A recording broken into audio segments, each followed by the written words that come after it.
बोलो भारत माता की। भारत माता की। जय श्री राम। जय श्री राम। छत्रपति शिवाजी महाराज की। संभाजी राजे की। जीजा माता की। आज गीता जयंती के इस शुभ अवसर पर आपके इस गोवा क्षेत्र में जो बजरंग दल के तत्वाधान में जो इतना भव्य कार्यक्रम का आयोजन किया गया है, मैं बजरंग दल के तमाम उन कार्यकर्ताओं को हृदय से धन्यवाद प्रकट करता हूं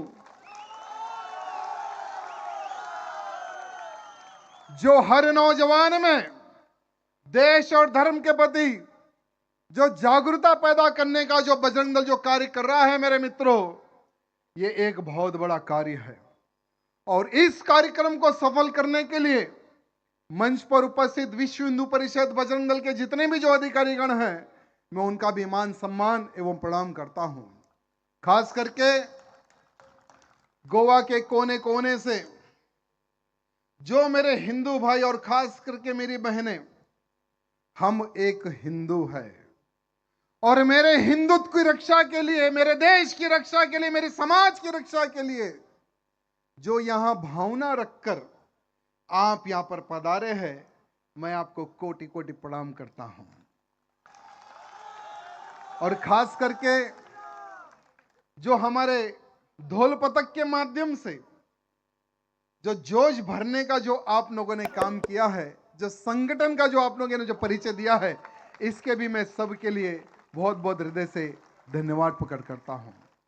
मित्रों, आज पूरे भारत के हिंदू को आप लोगों से प्रेरणा लेने की आवश्यकता है। भले ही हम कम हैं, भले ही हम गोवा में कम हैं, लेकिन संगठन क्या है, वो संगठन को रूप देने का जो आप लोगों ने काम किया है ना, ये भारत के हर हिंदू को आप लोगों से प्रेरणा लेने की आवश्यकता है। मेरे मित्रों, दिसंबर के महीने में गीता जयंती आती है। आज भारत के ऐसे बहुत सारे हमारे हिंदू माता पिताओं को, बहुत सारे हमारे हिंदू नौजवानों को यहां पता नहीं है कि दिसंबर में गीता जयंती का उत्सव भी मनाया जाता है। बहुत ही दुर्भाग्य की बात है। लेकिन आज वही हमारे हिंदू माँ बाप जब कोई दूसरा त्योहार आता है तो अपने बच्चों को नए नए कपड़े बनवाते हैं और पता नहीं किस मजार के पास जाकर माथा टेकते हैं। लेकिन हमारी गीता जयंती के बारे में आज हमारे हिंदू ही माता पिता अपने बच्चों को नहीं बताते। मेरे मित्रों, यह बहुत ही दुर्भाग्य की बात है। आज बहुत सारे ऐसे परिवार हैं जिनके घर में भागवत गीता देखने को नहीं मिलता है। बहुत सारे ऐसे परिवार हैं जिनके घर में रामायण देखने को नहीं मिलता है, पुस्तकें देखने को नहीं मिलता है। मेरे मित्रों, यह बहुत ही दुर्भाग्य की बात है। पाकिस्तान, सऊदी अरब, इंडोनेशिया, मलेशिया, तुर्की, ईरान, इराक जैसे इस्लामिक देशों में कुरान हर वो स्कूल कॉलेज में कंपलसरी पढ़ाना है। यहां डिसीजन तमाम उन इस्लामिक देशों में लिया गया। मेरे मित्रों, लेकिन हमारी भागवत गीता का ज्ञान हमारे भारत के स्कूलों में, हमारे भारत के कॉलेजों में अगर कोई देने जाता है तो उनका विरोध हमारा ही हिंदू खड़ा होकर करता है, इन लांडों के साथ मिलकर। यह बहुत ही दुर्भाग्य की बात है। मेरे मित्रों, आज भगवत गीता के बारे में अगर आज का हिंदू नहीं जागेगा, अगर आज का हिंदू नहीं जानेगा, तो आने वाले समय में क्या हमारे युवा पीढ़ी को पता चलेगा, क्या उनकी आने वाली युवा पीढ़ी को पता चलेगा कि ये हमारी भगवत गीता है जो स्वयं भगवान कृष्ण जी ने अर्जुन को सुनाया था? क्या पता चलेगा? मेरे हिंदुओं, जो अपने इतिहास को भूल जाता है वो हिंदू आने वाले समय में इतिहास बन जाता है। यह इतिहास गवाह है। आज हम हमारे इतिहास को पढ़ने के लिए सोचते हैं, बोलने के लिए सोचते हैं, लेकिन आने वाले समय में अगर आज हम नहीं सोचेंगे, अगर आज हम नहीं बोलेंगे, तो कौन बताएगा? आज क्या इस किसी स्कूल में भगवत गीता या रामायण के बारे में क्या बताया जा रहा है क्या? आज हर वो माँ बाप अपने बच्चों को कि हमारा बच्चा बड़ा होकर इंजीनियर बनेगा, हमारा बच्चा बड़ा होकर डॉक्टर बनेगा, हमारा बच्चा बड़ा होकर बहुत बड़ा अफसर बनेगा, लेकिन वो अफसरी क्या फायदा जिसके मन में हिंदुत्व के प्रति, समाज के प्रति, देश के प्रति ज्ञान ना हो। वह व्यक्ति किस काम का, किस काम का, मुझे बताइए मेरे मित्रों। आज हमारे भारत देश में धार्मिक कट्टरता किस प्रकार से बढ़ रही है, आज हमें देखने और समझने की आवश्यकता है। दूसरी तरफ एक बहुत बड़े षड्यंत्र के तहत हमारे भारत देश में जनसंख्या बढ़ाने का काम बहुत ही तेजी से चल रहा है। आज हम लोग गर्व से कहते हैं, यानी पिछले 10-20 साल से, 30 साल से हम लोगों का एक स्लोगन है कि हम 100 करोड़ हिंदू है। कहां पर है 100 करोड़ हिंदू? किधर है 100 करोड़ हिंदू? आज हमारे हिंदुओं की जनसंख्या किस प्रकार से घट रही है, और जहां जहां पर हिंदुओं की संख्या घटी है वो देश इस्लामिक देश बना है मेरे मित्रों। जहां जहां पर हिंदुओं की संख्या घटी है वहां पर हिंदुओं का धर्मांतरण किया गया। यहां आज के हिंदू को सोचने और समझने की आवश्यकता है। अगर हमारे गोवा राज्य का अगर सर्वे पिछले 15-20 साल से लेकर अब तक का अगर हमारे गोवा राज्य में अगर हम लोग सर्वे करवाए, तो आज हिंदुओं की संख्या कितनी कम हुई है और इन जिहादियों की संख्या कितनी बड़ी है, ये रिजल्ट आपके सामने आ जाएगा मेरे मित्रों। हमारे इसी राज्य के गवर्नर साहब जी का एक स्टेटमेंट में देख रहा था। गवर्नर जी कहते हैं कि जो मुसलमान 10-15 साल पहले 3% था, वही मुसलमान आज 12% गोवा राज्य में बस चुका है। इनकी संख्या बढ़ चुकी है। विचार करने की आवश्यकता है मेरे मित्रों। आज सोचने समझने की आवश्यकता है। आज का जो हिंदू है ना, वो हमारा कुंभकर्ण हिंदू बना हुआ है, और भले ही इजी से वो कहता है कि भाई मुझे क्या करना है। वो है ना बीजेपी वाले, वो है ना बजरंग दल वाले, वो है ना विश्व हिंदू परिषद आरएसएस वाले, वो लोग देख लेंगे मुझे क्या करना है। ये मुझे क्या करने वाले सोचने वालों, याद रखो, अगर आज हिंदुत्व के प्रति तुम अगर विचार नहीं करोगे, आने वाले समय में तिलक लगाने के लिए 50 बार नहीं 100 बार सोचना पड़ेगा आपको। 100 बार आपको सोचना पड़ेगा। अगर जो आज का हिंदू जो सोचता है मुझे क्या करना है, आने वाले समय में समाप्त हो जाओगे। आज के समय की मांग है कि हर हिंदू को आज संगठित होकर जनसंख्या का विरोध करने की आज आवश्यकता है। अगर हमारे इस गोवा राज्य में, गोवा एक बहुत ही सुंदर क्षेत्र है मेरे मित्रों। गोवा एक ऐसा राज्य है जो सिर्फ भारत से नहीं वर्ल्ड से लोग आकर हमारे यहां की संस्कृति को देखते हैं। गोवा यानी सिर्फ बार, रेस्टोरेंट, नाचने गाने की एक राज्य नहीं है।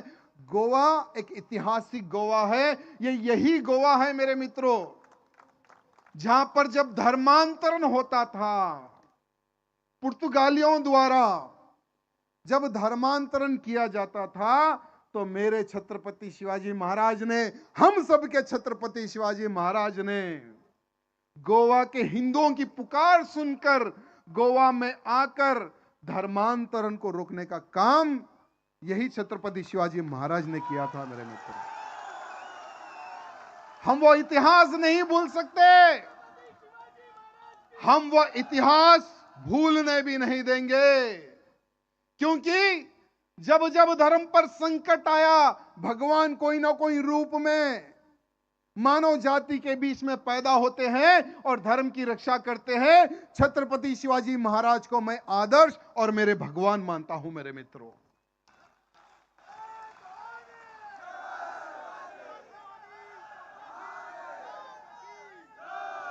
मेरे मित्रों, काशी की कला जाती, मथुरा मस्जिद होती, अगर छत्रपति शिवाजी ना होते तो हर हिंदू की सुन्नत होती। आज छत्रपति शिवाजी महाराज केवल महाराष्ट्र के नहीं, गोवा के नहीं, पूरे भारत के हिंदुओं की रक्षा, अगर शिवाजी ना होते तो आज भारत का हिंदू ना होता मेरे मित्रों। ऐसे छत्रपति शिवाजी महाराज ने हमारे गोवा राज्य में आकर जो हिंदुओं को तकलीफ दे रहे थे, ऐसे चार की गर्दन काट के किसके पैरों में रखा है, यह इतिहास मुझे बताने की आवश्यकता नहीं है, सबको पता है। लेकिन मेरे मित्रों, एक बात ध्यान रखना, आज बजरंग दल है तो हिंदू सुरक्षित है। आज गोवा इस राज्य में कहीं गाय कटती है तो लोग पुलिस की ओर नहीं देखते कि पुलिस आकर बचाएगी, लोग ये देखते हैं कि कोई बजरंगी आएगा और मेरी गौ मां की रक्षा करेगा। कहीं पर भी लव जिहाद के नाम पर अगर हमारी बहन बेटी का धर्मांतरण करने का कोई प्रयत्न करता है, जिसकी बेटी, जिसकी बहन को लव जिहादी उठाकर ले जाता है, वो पुलिस के द्वार बाद में पहले बजरंगी को याद करते हैं मेरे मित्रों। यह है बजरंग दल। आज पूरे भारत में मेरे मित्रों मेरा भ्रमण होता है, मेरी सभाएं होती है, मुझे एक राजनेता के तौर पे कोई नहीं बुलाता। बहुत सारे लोगों को यह भी पता नहीं है कि मैं एक राजनेता, एक विधायक हूं। लोग कहते हैं कि ये राजा सिंह हमारा भाई है, ये हिंदू है और हिंदुत्व का कार्यकर्ता है। मुझे विधायक से कम हिंदू होने पर ज्यादा गर्व है और हर एक को मैं कहता हूं यह बात, जब तक जनता खुश तब तक तुम्हारे नीचे कुर्सी रहेगी। जिस दिन जनता नाराज उस दिन कुर्सी खींच लेगी। मैं तमाम नेताओं को इस मंच के माध्यम से कहना चाहूंगा, पहले कट्टर हिंदू बनो, बाद में राजनेता तुम बनो।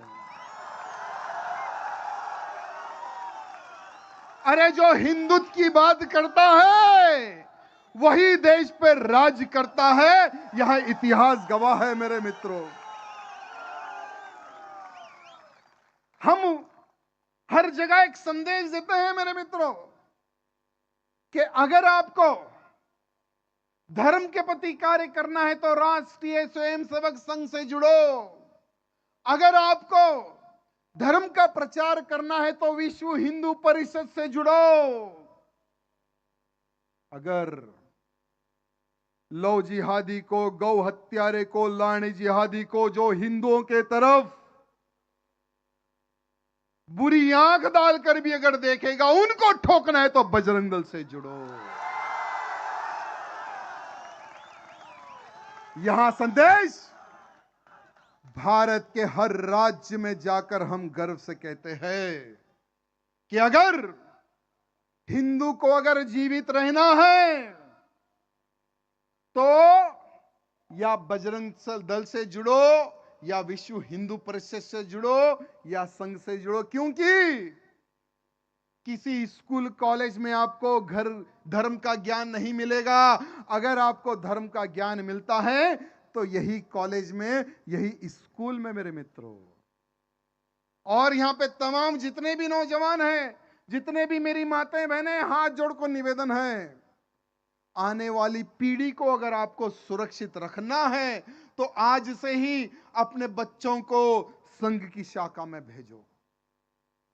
अरे जो संघी होता है ना, जो संघ की शाखा में जाता है ना, वो एक वीर योद्धा तैयार होता है मेरे मित्रों।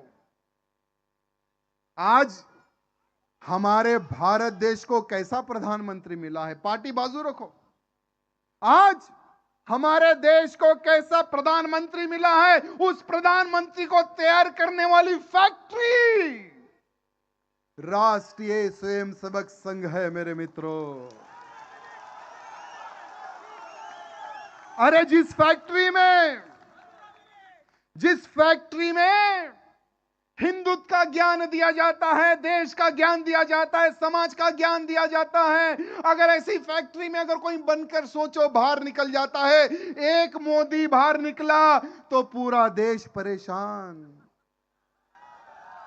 एक मोदी बाहर निकला तो पूरा वर्ल्ड परेशान। अरे जो लोग कहते थे कि हम मोदी को आने नहीं देंगे, आज ग्रीन मैट रेड मैट डालकर स्वागत कर रहे हैं। ये होता है धर्म की फैक्ट्री में जाने का लाभ। तो मैं आप सबसे निवेदन करता हूं कि जो संघ की शाखा में जाएगा ना, वही ज्ञान प्राप्त करेगा। नहीं तो पता नहीं आने वाले समय में फिर कोई महापुरुष हमारे बीच में आएगा या नहीं आएगा, मुझे पता नहीं। क्योंकि आज का माहौल देखकर तकलीफ हो रही है मेरे मित्रों। आज का माहौल देखकर दर्द हो रहा है, क्योंकि आने वाले 10 और 20 साल के बाद में हम ये सभा नहीं कर सकेंगे। हम आज बजरंग दल का जो शक्ति प्रदर्शन, जो शौर्य यात्रा निकाले ना, आज से 20 साल के बाद में हम नहीं निकाल सकेंगे। हम रामनवमी शोभा यात्रा नहीं मना सकेंगे, हनुमान जयंती शोभा यात्रा नहीं मना सकेंगे, शिव जयंती हम नहीं मना सकेंगे आने वाले 20 साल के बाद में। क्यों? क्योंकि हमारे भारत में जिस प्रकार से, आपने कभी सुअर को देखा है? सुअर पता है ना, एक सुअर 12 से 24 बच्चे पैदा करता है। तो आज हम कहीं पर भी नाली, गंदी नाली होती है, नाले होते हैं, वहां अगर आप झांक कर देखेंगे ना, तो सुअरों की लंबी लंबी फौज देखने को मिलती है, लंबी लंबी फौज। तो हमारे तेलंगाना में स्पेशली म्युनिसिपल ने एक टीम बनाई है कि भाई जहां जहां सुअर दिखेंगे आप पकड़ो और उनको कहीं ना कहीं छोड़ दो जंगल में ले जाकर। ठीक है, वो सब्जेक्ट क्लोज। लेकिन हमारे भारत में जिस प्रकार से जनसंख्या बढ़ रही है ना, अगर इनकी जनसंख्या बढ़ेगी, जिहादियों की संख्या बढ़ेगी, अगर इनके पार्षद ज्यादा होंगे भारत में, अगर इनके विधायक ज्यादा रहेंगे भारत में, अगर इनके सांसद भारत में ज्यादा रहेंगे, जैसे एक हैदराबादी मुल्ला, वो असदुद्दीन ओवैसी क्या कहता है कि प्रधानमंत्री मोदी जी रिटायर हो जाएंगे, योगी जी मठ चले जाएंगे, तो सोचो तुम्हारी रक्षा कौन करेगा, बोल के वो हैदराबादी मुल्ला कहता है। उसका कैलकुलेशन करेक्ट है मेरे मित्रों, उसका कैलकुलेशन करेक्ट है। क्यों? जैसे ना अभी मैं नाली का बात किया ना, कैलकुलेशन करो। उसने कैलकुलेशन करके आने वाले 20-25 साल की भविष्यवाणी उसने कर दी है कि आने वाले 20-25 साल के बाद में भारत का प्रधानमंत्री हिंदू नहीं रहेगा, भारत का प्रधानमंत्री कोई मुसलमान रहेगा। उसका संकेत उसने दे दिया है मेरे मित्रों। अगर सांसद उनके रहेंगे 300, तो प्रधानमंत्री किसका बनेगा? उनका ही बनेगा ना। तो जिस देश में मेरे मित्रों इनका प्रधानमंत्री बना है, वहां के हिंदुओं का क्या हाल हुआ है, इतिहास उठाकर देख लो। पाकिस्तान में एक मुसलमान प्रधानमंत्री बना, पाकिस्तान में हमारी 25% जनसंख्या थी हिंदुओं की। पाकिस्तान में हिंदुओं का हाल क्या हुआ पता है मेरे मित्रों? मार मार कर, काट काट कर ट्रेनों में भर के भारत भेजा गया। पाकिस्तान में हिंदू बहन बेटियों का बलात्कार किया गया। एक बहन के साथ में 10-10 लोग बलात्कार कर रहे हैं। एक मां के साथ में 20-20 लोग बलात्कार कर रहे हैं। जहां जहां पर हिंदुओं की संख्या घटती है, वहां पर हिंदुओं का यही हाल होता है मेरे मित्रों। और आने वाले 20, 25, 30 साल के बाद में अगर आज का हिंदू, हम दो हमारे दो, अगर वो स्कीम पर चलेगा तो आने वाले समय में जो पाकिस्तान में जो हिंदुओं का हाल हुआ, वही हाल भारत में होगा। मित्रों, इनकी जो प्लानिंग होती है ना, हमारे जैसी प्लानिंग नहीं होती है। जैसे हम लोग कोई एक कार्यक्रम अगर करना है तो हम 1 महीना प्लानिंग करते हैं। कोई अगर बड़ी सभा करना है तो चलो 2 महीने पहले हम प्लानिंग करते हैं। करेक्ट है ना? आप लोगों ने भी किया होगा कि इतना बड़ा कार्यक्रम, मंच उंच, क्लीनिंग उनिंग, साउंड बीन, सब चीज 2 महीने पहले आप लोगों ने योजना बनाई होंगी। लेकिन इनकी जो योजना होती है मेरे मित्रों, 50 साल बाद में हमें क्या करना है, उसकी रूपरेखा ये लोग आज बनाते हैं। और इनकी जो रूपरेखा जो आज बनती है, उसको एक व्यक्ति इंप्लीमेंट करता है, उसके मरने के बाद में दूसरा व्यक्ति इंप्लीमेंट करता है, उसके मरने के बाद में तीसरा व्यक्ति इंप्लीमेंट करता है। यानी जिस जिस विधानसभा में, जिस जिस पार्लियामेंट क्षेत्र में, जिस जिस राज्य में इनकी संख्या कम है, वहां वहां पर ये लोग संख्या भरने का काम करते हैं। इनको सिर्फ 2 ही काम दिया जाता है। एक शादी करो, बच्चे पैदा करो, दूसरी शादी करो, बच्चे पैदा करो, तीसरी, चौथी, पांचवी, 5 कितने पता नहीं यार, नाली का उदाहरण दिया है मैंने। यानी आने वाले समय में भारत को इस्लामिक राष्ट्र किस प्रकार से बनाना है, ऑलरेडी पूरी प्लानिंग इनकी हो चुकी है।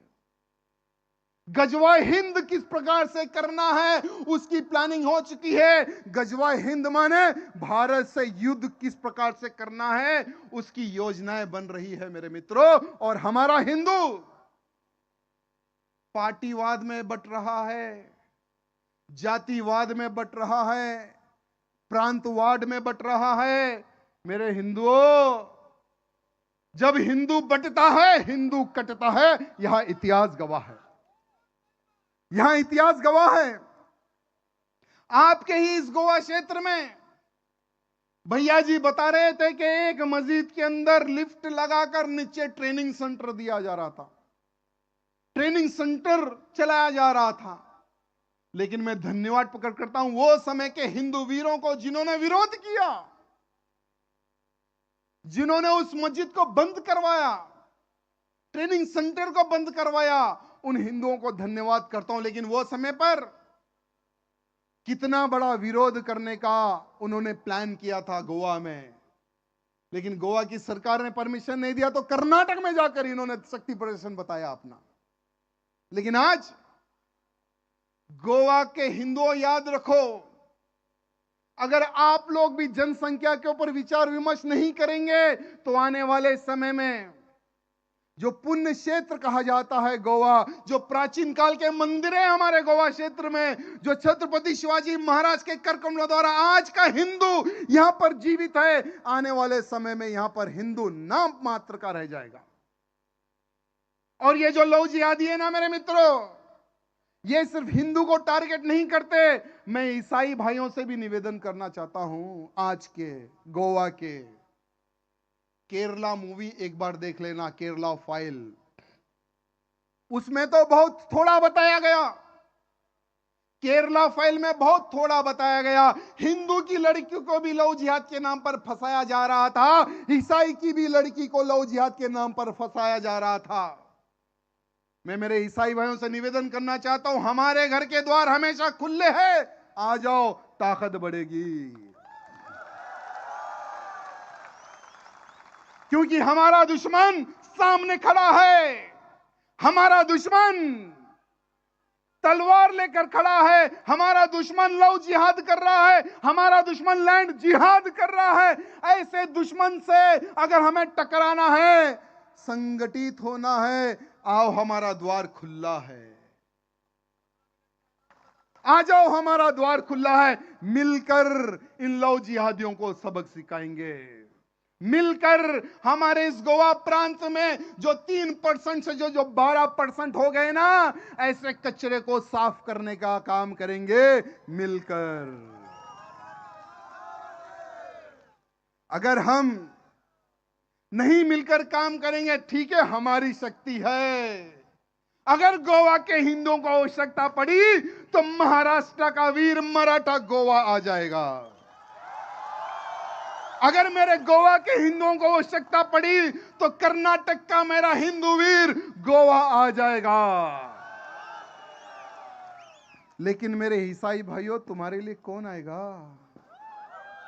इसलिए कह रहा हूं कि हमारे दरवाजे स्वागतम सुस्वागतम।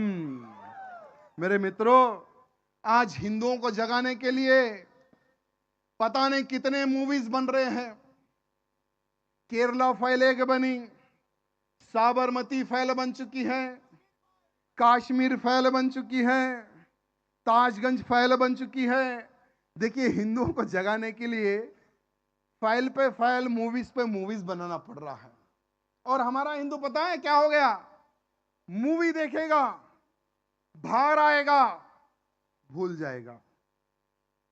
मूवी देखेगा, बाहर आएगा, भूल हो जाएगा। मेरे मित्रों, कोई भी चीज जब हम अच्छी देखते हैं ना, तो उसे भूलना नहीं है, उसके लिए 4 को बताना है कि केरला में किस प्रकार से हमारी हिंदू बहन बेटियों का धर्मांतरण किया गया लव जिहाद के नाम पर। हमारे हिंदुओं को आतंकवादियों के लिए वहां पर छोड़ा गया। कश्मीर की भी बात, जो कश्मीर फाइल जितने लोग देखे ना, सबको बताना है मेरे मित्रों, सबको समझाना है। मैं आपको, हम लोगों ने पाकिस्तान के हिंदुओं का अत्याचार नहीं देखा, देखा है क्या? 1946, 1947, 1948, मेरी डेट ऑफ बर्थ 78 की है। तो कितने साल पहले हमारे हिंदुओं को मार दिया गया? कितने साल पहले हमारे हिंदुओं को काट दिया गया? मित्रों, हिंदुओं को किस प्रकार से काटा है, बहन बेटियों का बलात्कार, एक पति के सामने उसकी धर्म पत्नी का बलात्कार हो रहा है, एक बाप के सामने उसकी बेटी का बलात्कार हो रहा है, एक बाप के सामने उसके बेटे को मार दिया जा रहा है। आज का हिंदू जीता जागता उदाहरण बांग्लादेश को देख सकता है मेरे मित्रों। आज मीडिया के माध्यम से, सोशल मीडिया के माध्यम से बांग्लादेश में हिंदुओं को काटा जा रहा है, हिंदुओं को मारा जा रहा है, हिंदुओं की दुकानें लूटी जा रही है।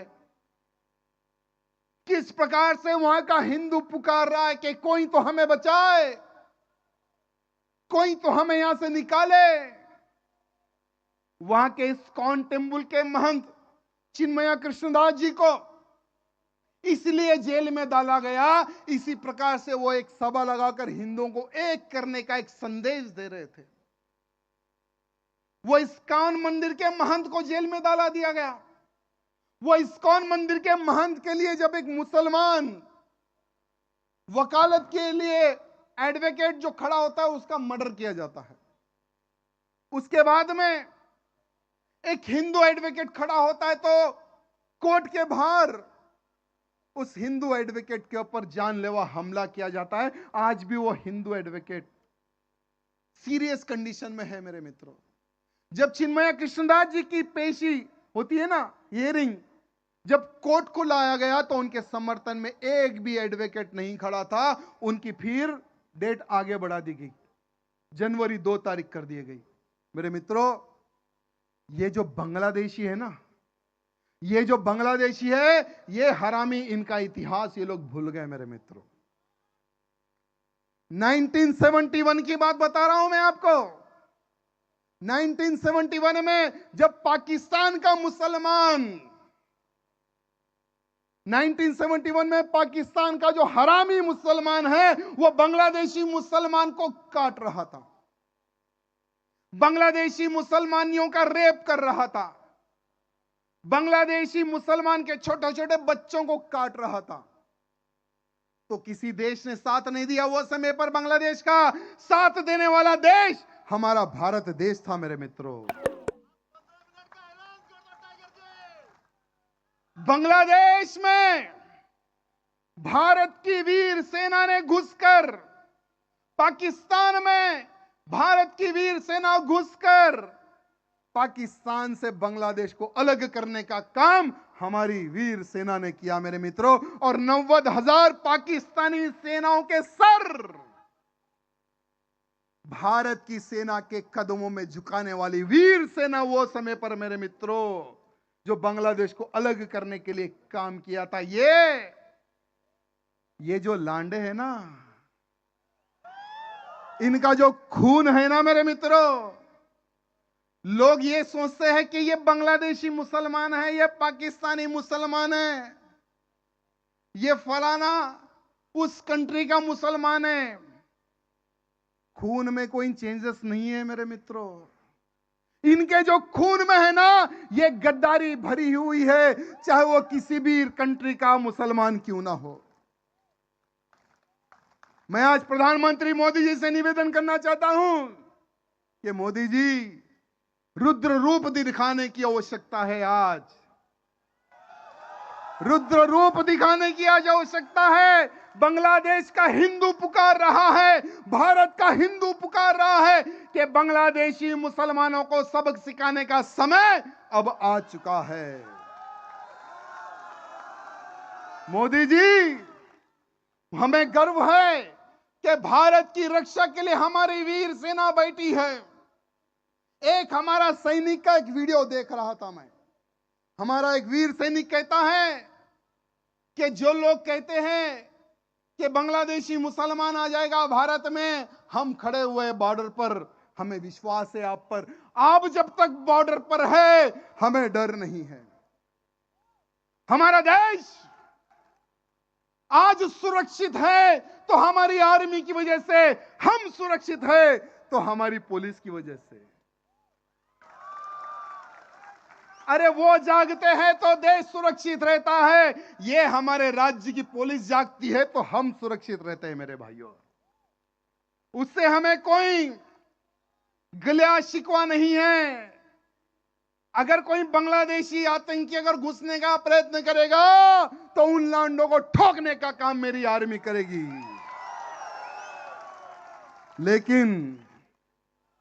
लेकिन जो बांग्लादेशी की नाजायज औलाद जो भारत में छुपी बैठी है, इनका क्या करे। बंगाल की जो मुख्यमंत्री है ममता बनर्जी, वो एक स्टेटमेंट देती है कि बांग्लादेश में शांति सेना भेजी जाए, तो बांग्लादेश के हरामी कहते हैं इसको ममता बनर्जी को कि काट के रख देंगे। बांग्लादेशी मुसलमान कहता है कि बंगाल में 1 करोड़ बांग्लादेशी है, तुझे काट के रख देंगे। ये बिल्कुल सत्य है मेरे मित्रों। आज पूरे भारत में रोहिंग्या मुसलमान, बांग्लादेशी मुसलमान 5 करोड़ से अधिक बसे हुए हैं। हम मोदी जी से निवेदन करते हैं कि मोदी जी, आपको 2 काम करना है। एनआरसी लागू करो और ये हरामी 5 करोड़ को उनके देश लात मार के भगाओ। और जब पाकिस्तान में जो हुआ है वो बांग्लादेश में हो रहा है। बांग्लादेश के हिंदुओं की रक्षा के लिए आज का बजरंगी तैयार है। मोदी जी 15 मिनट गेट खोल दो, बांग्लादेशियों का काम तमाम कर देंगे। अरे 15 मिनट का समय दे दो, जो भारत में घुसा हुआ आतंकी उनका काम तमाम कर देंगे। जो बंगाल में बैठा हुआ बांग्लादेशी, 15 मिनट पुलिस हटा दो, एक एक का सर काट कर भारत मां के चरणों में लगा देंगे। मोदी जी जो कहते थे 15 मिनट पुलिस हटा दो, अरे आज का हिंदू एक हिंदू 100 को काटे, ऐसा आज का हिंदू तैयार हो चुका है, ऐसा बजरंगी तैयार हो चुका है मेरे मित्रों। अरे वो समय गया अरे वो समय गया जब एक गाल पर थप्पड़ मारे तो दूसरा गाल देने का समय गया। आज का हिंदू छत्रपति शिवाजी महाराज का मौला है।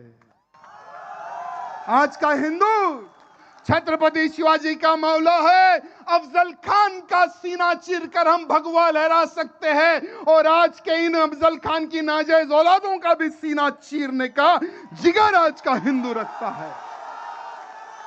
ये आज का हिंदू है। अरे इतिहास गवाह है, जो हिंदुओं से टकराएगा हाल उसका बुरा होगा। जो हिंदुओं से टकराएगा हाल उसका बुरा होगा। मोदी जी से हाथ जोड़कर निवेदन है कि आज के बांग्लादेशी को अगर हम सबक सिखाएंगे तो उसकी नाजायज औलादों को भी आज सबक मिल जाएगा कि हिंदुओं से टकराने का अंजाम बांग्लादेश में क्या हुआ है और भारत में क्या होगा। मेरे मित्रों, मैं एक स्टेटमेंट देख रहा था। मैं एक स्टेटमेंट देख रहा था जो हैदराबाद का जो ओवैसी है ना मुल्ला, वो कहता है हमारे योगी जी ने कहा है कि इन बांग्लादेशियों के डीएनए में जिन्ना का खून है। तो ये जिन्ना को तकलीफ हो गई, ओवैसी जिन्ना को तकलीफ हो गई है। ओवैसी जिन्ना कहता है कि बांग्लादेशी मुसलमान से भारत के मुसलमान को क्या लेना देना। तो मैं वो ओवैसी से पूछना चाहता हूं, अरे बैरिस्टेट, डुप्लीकेट बैरिस्टेट, जब पार्लियामेंट में शपथ ग्रहण चल रहा था तो फलस्तीन जिंदाबाद क्यों बोला बे? अम्मी के दूसरे अब्बा फलस्तीन में रहते क्या?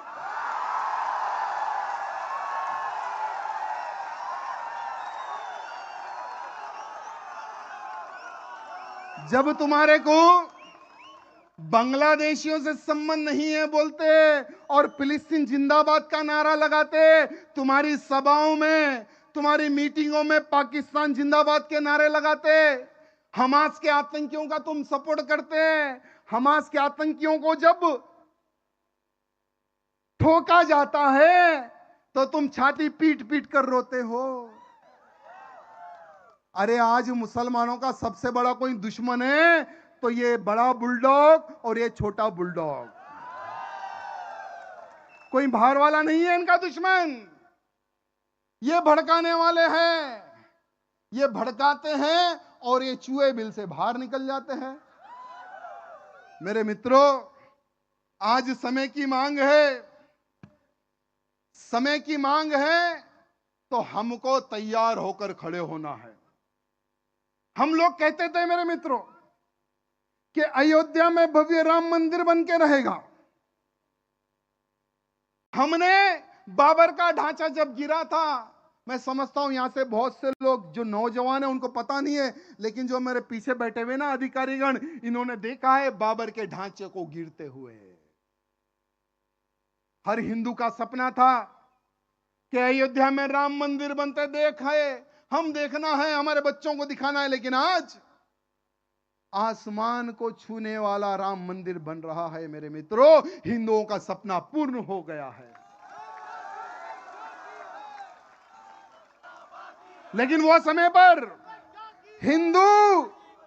हिंदू एक स्लोगन लगाता था कि राम मंदिर तो एक झांकी है, काशी मथुरा अभी बाकी है।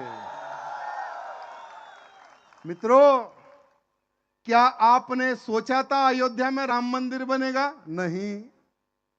क्या आप सोचेंगे आगे भी? नहीं।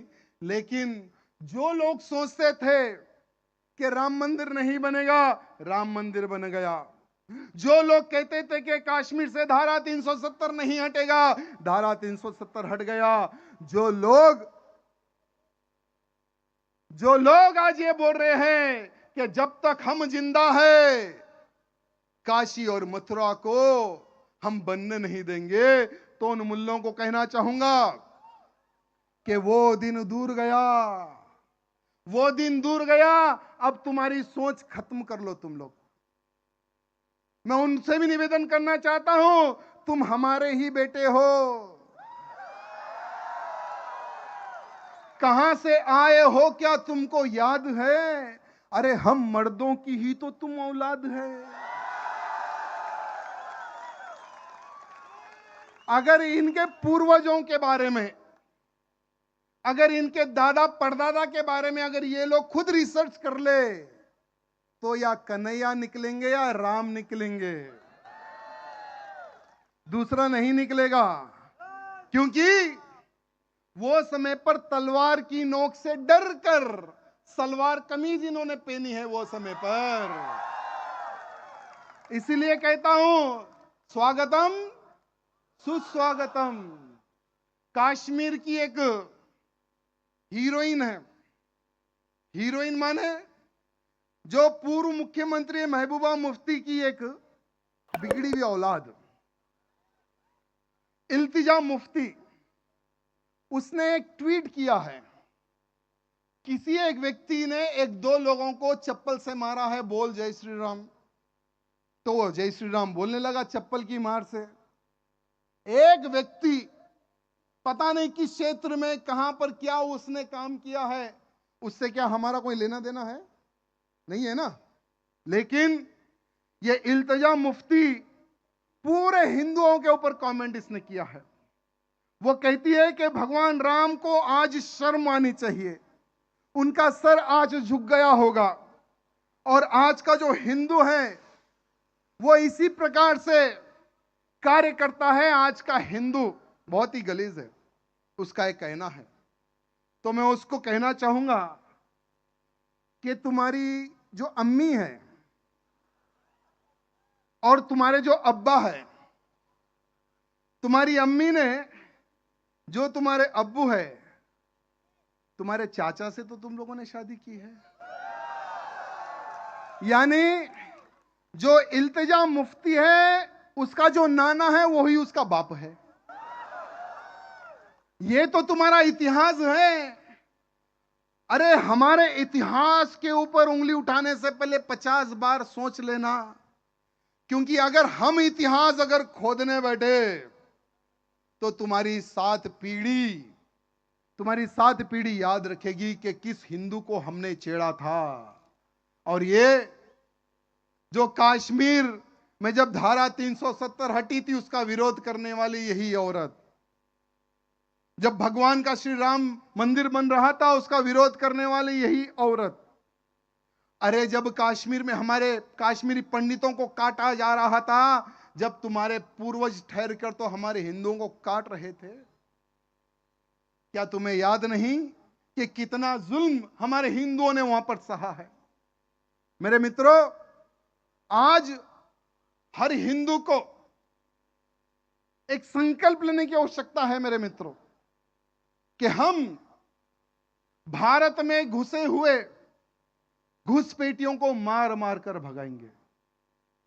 मुझे अभी याद आया है, मेरे मित्र ने मुझे एक पेपर दिया है कि भैया जिस भारत देश के झंडे के लिए हम प्राण दे सकते हैं, प्राण ले सकते हैं, बांग्लादेश में हमारे झंडे को जलाया जा रहा है। तो आज ये जो इनका जो झंडा है ना, ये है ना, भारत से जो टकराएगा उसको इस प्रकार से फाड़ दिया जाएगा। भारत से जो टकराएगा, हिंदुओं से जो टकराएगा, उसको इसी तरह से फाड़ दिया जाएगा। मेरे मित्रों, आज मेरे मित्रों को, मेरी माताओं बहनों को एक ही कहना चाहूंगा, ये जो है ना, ये सिर्फ मयान में रखने के लिए नहीं है मेरे मित्रों। यहां तलवार आज हर वो हिंदू के घर में होने की आवश्यकता है। यहां तलवार हर वो हिंदू के घर में होने की आवश्यकता है। और आने वाले समय की मांग है कि जो लड़ेगा वही जीवित रहेगा, और जो सेक्युलरिज्म के नाम पर आगे बढ़ेगा वो मर जाएगा मेरे मित्रों। इसलिए मेरे आज तमाम उन हिंदू भाइयों से निवेदन है कि शस्त्र विद्या हर वो हिंदू को सीखने की आवश्यकता है शस्त्र विद्या, क्योंकि आने वाले समय में जिस प्रकार से हमारे भारत में हमारी जो जनसंख्या जो कम हो रही है, आज हर वो हिंदू 100 जिहादियों को सबक सिखाए, परिवार की रक्षा, क्षेत्र की रक्षा, कॉलोनी की रक्षा के लिए शस्त्र विद्या बहुत जरूरी है। और आपको वो शस्त्र विद्या हमारे बजरंगी सिखाएंगे मेरे मित्रों।